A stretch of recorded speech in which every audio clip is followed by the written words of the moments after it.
और महाराज है सदगुरु महाराज के प्रवचन का पाठ महर्षि में ही सत्संग सुधा सागर से प्रवचन संख्या 274 रूप का ध्यान कहाँ से आरंभ होता है। धर्मानुरागिनी प्यारी जनता, इस सत्संग में ईश्वर स्वरूप का ज्ञान मिलता है। सत्संग में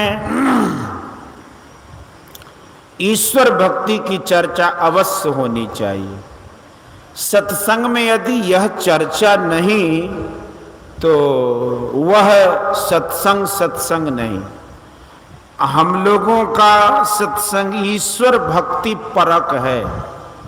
ईश्वर भक्ति के ज्ञान के लिए जो ज्ञान अपेक्षित है वह साधारण नहीं है। इसको वेदांत में ब्रह्म ज्ञान या आत्मज्ञान कहा है। ईश्वर भक्ति में स्तुति, प्रार्थना और उपासना, ये तीन बातें अवश्य होनी चाहिए। ईश्वर का गुणगान करना स्तुति है, अपनी मांग ईश्वर के सामने रखना यह प्रार्थना है। उपासना में जप और ध्यान है। प्रार्थना गद्यात्मक और पद्यात्मक दोनों तरह से होती है।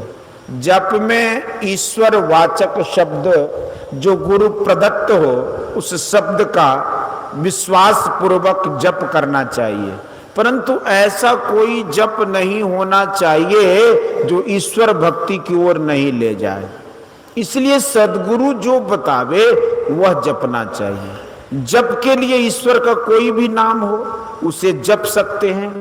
संत दादू दयाल जी ने कहा कि दादू सिरजनहार के केते नाम अनंत, केते नाव अनंत, अचित आवे सो लीजिए यो सुमरे साधु संत।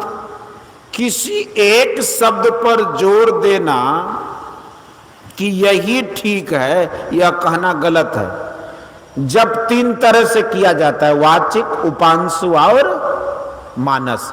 वाचिक जब मुंह से बोलकर किया जाता है, उपांशु जप इस तरह किया जाता है जो अपने कान तक ही सुना जाता है। इससे भी उत्तम जप मानस जप है। यह जप मन ही मन होता है। हमारे गुरु महाराज ने कहा कि मानस जप करो। यह जप सगुण उपासना है। यह जप सगुण उपासना है। जिसको जो जप गुरु बता दें वह करो। आरंभ में ईश्वर का दर्शन बहुत दूर है। ईश्वर है इसका विश्वास करो। ईश्वर की स्थिति है। इंद्रियों से जो कुछ भी ज्ञान होता है वह माया का ज्ञान होता है। इंद्रियों से परे जो ऊंचे दर्जे का ज्ञान है वह आत्म ज्ञान है। मन, बुद्धि, इंद्रिय आदि सगुण हैं। जो परमात्मा अव्यक्त है, मायातीत है, उनका ज्ञान इंद्रियों के द्वारा नहीं होता। मायातीत है, उनका ज्ञान इंद्रियों के द्वारा नहीं होता। परमात्मा निर्गुण निराकार हैं। यदि ईश्वर को रूप रंग में रखो तो मन से पकड़ सकते हो और बाहरी इंद्रियों से भी जान सकते हो। स्थूल सगुण उपासना में भी जिनको जिस रूप में श्रद्धा हो उसका ध्यान करें। जो माया का ज्ञान है उस ज्ञान से ईश्वर का दर्शन नहीं होता। मन, बुद्धि, इंद्रिय से परे जो परमात्मा हैं वे मायातीत हैं। गोस्वामी तुलसीदास जी ने रामचरितमानस में लिखा कि राम स्वरूप तुम्हार वचन अगोचर बुद्धि पर, अभिगत अकथ अपार नेत नेत नित निगम कर। माया के संबंध में गोस्वामी जी ने लिखा है कि गो गोचर जहां लगे मन जाई सो सब माया जानो भाई। जो निर्मायिक तत्व है उसे किसी इंद्रिय से ग्रहण नहीं कर सकते। ईश्वर सर्वव्यापी होने के कारण सबके अंदर अवश्य मौजूद है। ईश्वर सर्वव्यापक हैं, इसलिए वे सर्वरूपी हैं। राम कृष्ण परमहंस जी महाराज को काली माई का प्रत्यक्ष दर्शन होता था। संजोग से तोतापुरी नाम के एक सन्यासी आए और उन्होंने रामकृष्ण परमहंस जी से कहा कि देखो जी, तुम ब्रह्म दीक्षा मुझसे ले लो। रामकृष्ण परमहंस देव जी ने कहा कि बिना माई की आज्ञा से मैं ब्रह्म दीक्षा कैसे लूं? तोतापुरी जी ने कहा कि माई से पूछ लो। रामकृष्ण परमहंस देव जी महाराज ने काली माई से प्रार्थना की।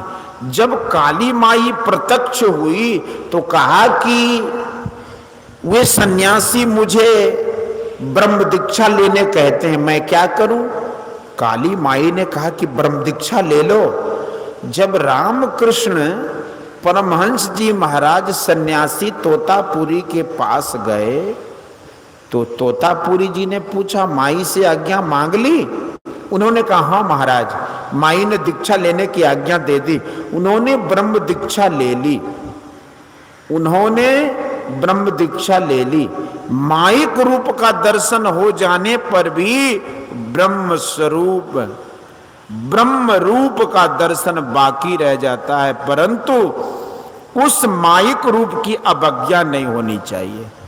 जिस मंत्र का जप करते हैं वे करें, जिस रूप का ध्यान करते हैं वे करें। ध्यान में स्थूल सगुण साकार रूप, फिर सूक्ष्म सगुण साकार रूप, फिर अगुण अरूप और अंत में निर्गुण निराकार उपासना है। शब्द साधना में सगुण अरूप भी है और निर्गुण निराकार भी है। आंख से केवल रूप ही देखने में आता है, शब्द देखने में नहीं आता। सूक्ष्म सगुण रूप को समाप्त करके तब निर्गुण की उपासना होती है। शब्द में विविधता है या बहुत दूर तक है। आदि नाद में सब विविधता लय हो जाती है, वह आदि नाद कान को सुनने में नहीं आता है। संत तुलसी साहब ने कहा है कि सत सुरत समझी सिहार साधो निरख नित नयनन रहो। रूप का आरंभ कहाँ से होता है? कोई रूप लकीर के बिना नहीं बन सकता, लकीर बिना बिंदु के नहीं बन सकती, बिंदु के बिना अक्षर नहीं बन सकता। इसलिए उपनिषदकार ने कहा कि बीजा अक्षरम परम बिंदु नादं तस्यो परिस्थितम सशब्दं चाक्षरे छीने निशब्दम परमम पदम।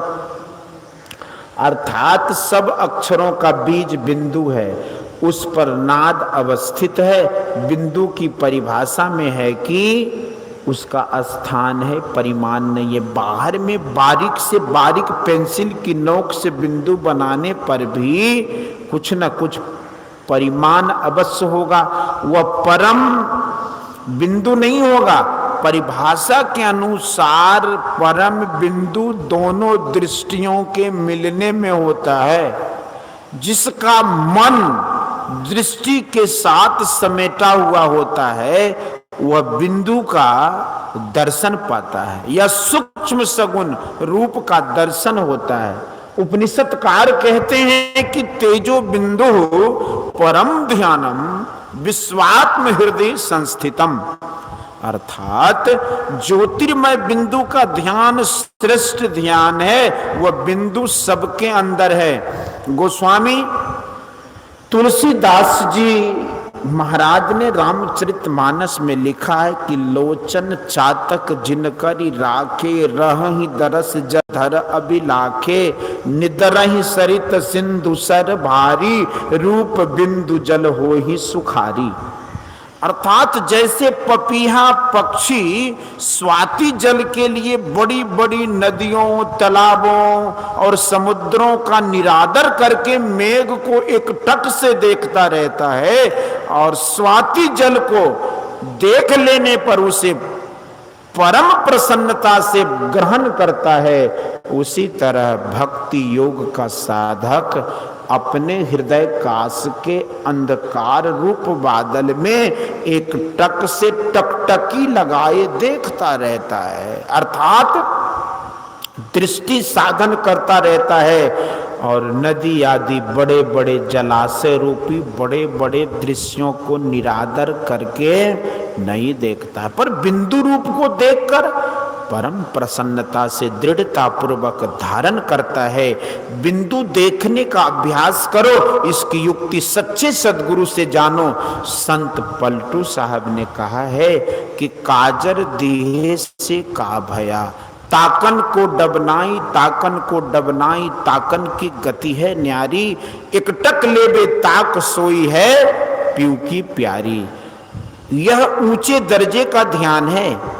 बिंदु पर नाद स्वाभाविक होता है, नाद से नादों में चलते चलते परम नाद को पाता है।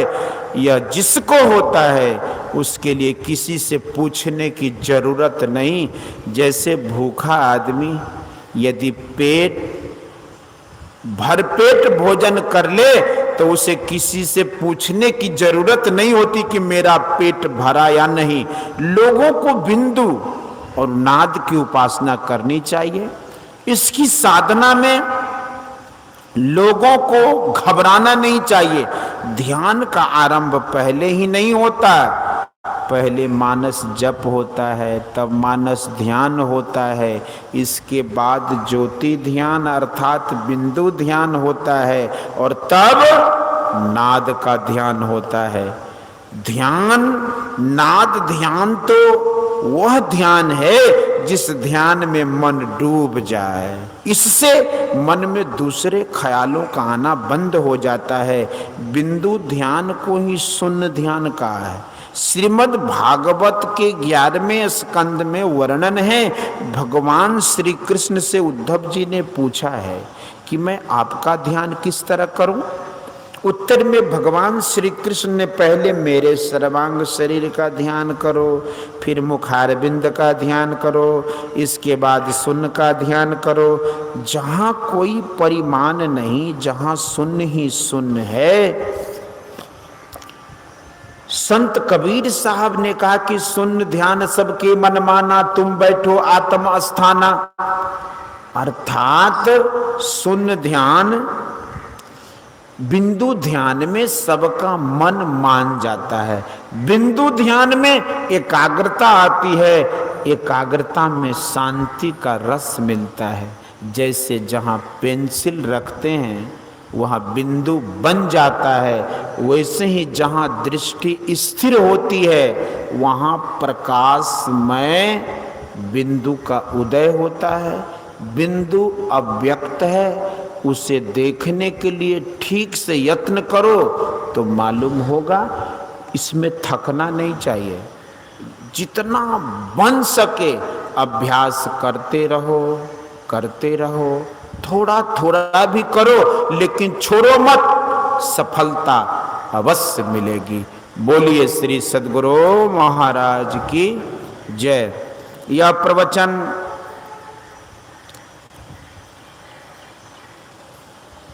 प्रवचन भागलपुर जिला अंतर्गत महर्षि में ही आश्रम भागल आश्रम कुप्पा घाट में दिनांक 27/8/1967 ईस्वी को साप्ताहिक सत्संग के अवसर पर हुआ था।